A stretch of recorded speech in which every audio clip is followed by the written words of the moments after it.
everyone. I am Vikas Sharma and welcome to our YouTube channel English with Vikas sir. दोस्तों, आज हम आपके लिए लाए हैं इंग्लिश के कुछ ऐसे वर्ड्स जो कॉम्पिटिटिव लेवल की तैयारी करने वालों के लिए बहुत ही फ़ायदेमंद होने वाले हैं, और जो स्टूडेंट्स कंपटीशन की तैयारी नहीं भी कर रहे हैं उनको भी अपनी इंग्लिश अच्छी करने में बहुत ज़्यादा हेल्प मिलेगी। तो साथियों, लेट्स स्टार्ट। हाँ तो साथियों, देखिए पहला हमारा the situation of being somewhere else. ऐसी सिचुएशन जहाँ पे कोई कहीं और हो, यानी इसको समझते हैं जैसे कि कोई अपराधी है, उसने अपराध किया। अब वो कह रहा है कि जब अपराध हुआ मैं घटना स्थल पर था ही नहीं। भाई मैं था ही नहीं जब अपराध हुआ वहाँ पर। तो जब ऐसी स्थिति होती है कि अपराधी का घटना स्थल पर न होना, तो ऐसी स्थिति के लिए एक शब्द यूज किया जाता है,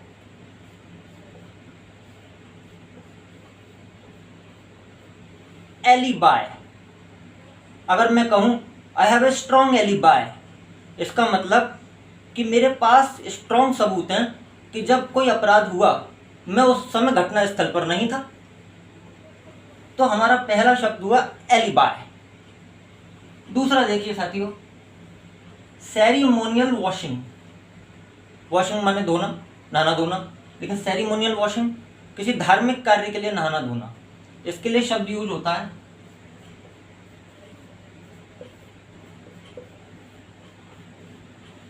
एब्ल्यूशन। एब्ल्यूशन। तीसरा शब्द देखिए साथियों, a harsh and disagreeable sound. Harsh माने कठोर, डिसएग्रीएबल जो अच्छी ना लगे, अनप्लीजेंट, ऐसी साउंड जो बिल्कुल अच्छी ना लगे। जनरली लोग कहते हैं अबे बेसुरे, क्या डकरा रहा है। तो इस तरह की जो आवाज़ होती है, बेकार सी आवाज़, उसे कहते हैं हम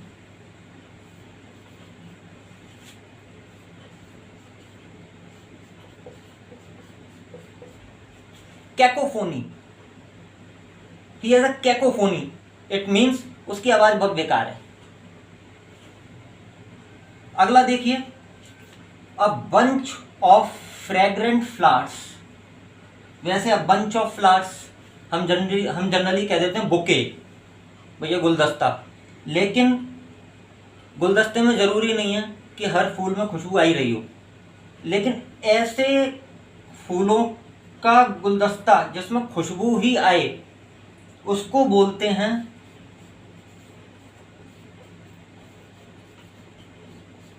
नोज़गे। तो friends, now we move to our next points. हाँ तो साथियों, अगला शब्द देखिए, a blank paper bearing a signature. एक ब्लैंक पेपर जिस पर एक सिग्नेचर हो।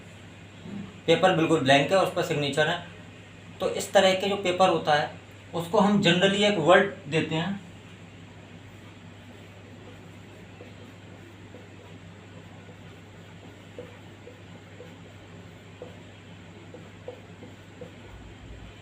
Cart blanch. देखिए दोस्तों, इसे आप कार्टे ब्लैंचे नहीं पढ़ेंगे, इसका प्रोनाउंसिएशन है कार्ट ब्लांच। इसका एक मीनिंग और होता है, किसी को फुल अथॉरिटी देना, to give full authority to someone. इसको लिख लेते हैं, to give full authority.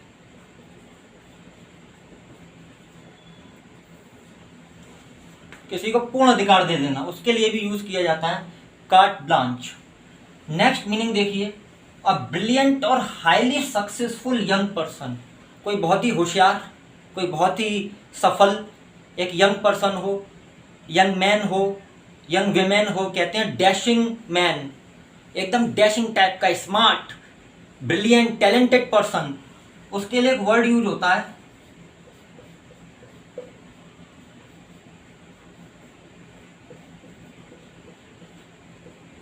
Vij kid.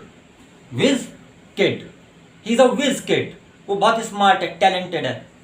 साथियों, बिस्किट मत बोल दीजिएगा, खाने वाला बिस्किट नहीं, विज किड। नेक्स्ट देखिए, the state of being the first born. The state of being the first born, पहले पैदा होना।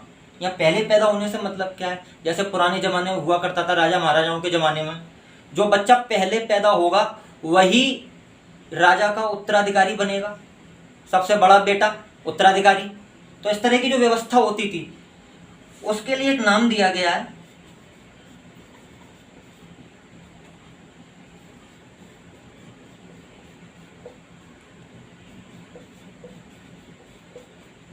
प्राइमोजेनिचर। ऐसी व्यवस्था को कहते हैं प्राइमोजेनिचर। तो दोस्तों, now we move to our next points. हाँ तो साथियों, a person with a mania for stealing.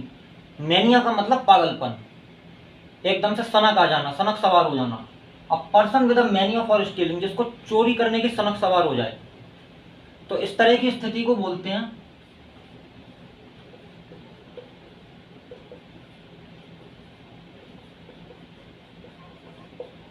Kleptomania. ऐसा व्यक्ति, भले ही उसके पास बहुत पैसा हो, फिर भी मन करता है उसका चोरी करने का, तो ऐसी स्थिति को कहते हैं क्लेप्टोमेनिया। अगला शब्द देखिए साथियों, an arrangement of path in which it is difficult to find the way. An arrangement of path, रास्तों का ऐसा अरेंजमेंट करना जिसमें समझ में ना आए कि रास्ता है कहाँ। शुद्ध हिंदी में से कहते हैं हम भूल भुलैया। पहला राजा महाराजा जो दुश्मन होता था उसको फंसाने के लिए बनाते थे भूल भुलैया। इसको बोलते हैं इंग्लिश में लैब्रिंथ। लैब्रिंथ। अगला देखिए साथियों, एनी सडन वायलेंट एक्शन। कोई भी ऐसा हिंसक एक्शन, हिंसक तो नहीं कह सकते, एकदम से कोई एक्शन ऐसा हो जाए, ऑफ पेन, अचानक से दर्द हो जाए बहुत तेज। लाफ्टर, कफिंग एटसेट्रा, अचानक से एकदम से हंसी छूट जाए, बहुत तेज हंसी आ जाए, ठहाके के साथ हंसी आए। कफिंग, एकदम से खांसी आ जाए। जैसे हम कह सकते हैं स्पॉन्टेनियस रिएक्शन, एकदम से हो जाए कोई चीज। तो इसके लिए एक वर्ड यूज करते हैं